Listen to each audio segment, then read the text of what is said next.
പ്രപഞ്ചം ഉള്ളതാണ്. ഉള്ള പ്രപഞ്ചത്തിനെ ഉണ്ടാക്കേണ്ട ആവശ്യമില്ല.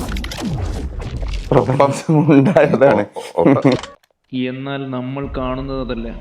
ഇദ്ദേഹത്തിൻ്റെ ധാർഷ്ട്യം കൊണ്ട് ആധുനിക ശാസ്ത്രം ഇന്ന് കണ്ടെത്തിയ ഏറ്റവും വലിയ കണ്ടെത്തലാണ് ഇദ്ദേഹം ഇവിടെ നിരാകരിച്ചത്.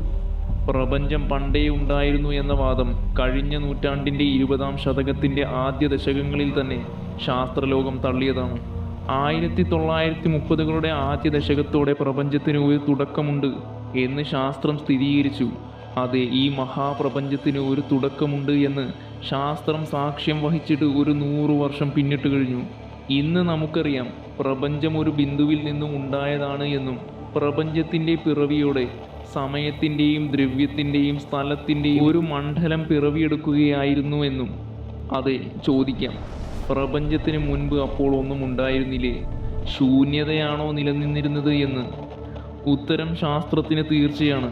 പ്രപഞ്ചമുണ്ടാവുന്നതിന് മുൻപ് ശാസ്ത്രത്തിന് അളക്കാവുന്ന പ്രാപഞ്ചികമായ ഒരു അണു പോലും ഉണ്ടായിരുന്നില്ല എന്നല്ല, കാലം പോലും ഉണ്ടായിരുന്നില്ല എന്നാണ് ആധുനിക ശാസ്ത്രം പറയുന്നത്.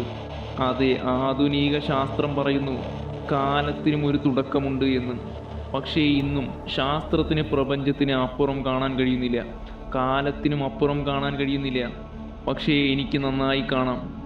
കാലത്തിനും അപ്പുറം പ്രപഞ്ചത്തിനും അപ്പുറം അനിവാര്യമായ അപ്രാപഞ്ചികമായ ഒന്നിൻ്റെ നിലനിൽക്കുന്ന പ്രപഞ്ചത്തിൻ്റെ ആവശ്യമാണ്. ഇനി ദൈവമില്ല എങ്കിൽ ഞാൻ ചോദിക്കുകയാണ്, നിങ്ങളെ ഈ സ്ഥലകാലത്തിൻ്റെ ഈ ചതുരംഗക്കളത്തിൽ കൊണ്ടിട്ടത് എന്തിനാണ്? പ്രപഞ്ചം സ്വയം നിലനിൽക്കുന്നു എന്നത് വളരെ വലിയ വാദമാണ്. അല്ലെങ്കിലും ഒന്നുമില്ലാതിരിക്കാനുള്ള സാധ്യതയേക്കാൾ എന്തെങ്കിലും ഉണ്ടാവാനല്ലേ? പ്രപഞ്ചത്തിന് പിന്നിൽ ശാസ്ത്രം പരിഗണിക്കാത്ത ഒരു ഘടകം കൂടിയുണ്ട് എന്ന് ഞാൻ ഓർമ്മിപ്പിക്കുകയാണ്. ദൈവം ശാസ്ത്രത്തിൻ്റെ വിഷയമായിരിക്കില്ല, എന്നാൽ ഉറപ്പായും നിങ്ങൾ പ്രപഞ്ചത്തിൽ നിലനിന്നിരിക്കുന്നു.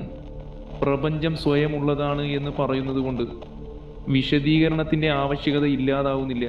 ദൈവമില്ലെങ്കിൽ നിങ്ങളുടെ ജീവിതത്തിന് ഒരു അർത്ഥവുമില്ല എന്ന് വരും. പ്രപഞ്ചം ഉള്ളതാണ്. ഉള്ള പ്രപഞ്ചത്തിനെ ഉണ്ടാക്കാൻ ഒരാളെ ആവശ്യമില്ല. പ്രപഞ്ചം ഉള്ളതാണ്. നിങ്ങൾ ദിനേശന്റെ ഫാദറിനെ അന്വേഷിക്കും. ദിനേശന്റെ ഫാദറിന് തുടക്കങ്ങൾ ആവശ്യമാണ്. ദിനേശന്റെ ഫാദർ ഉള്ളതാണ്.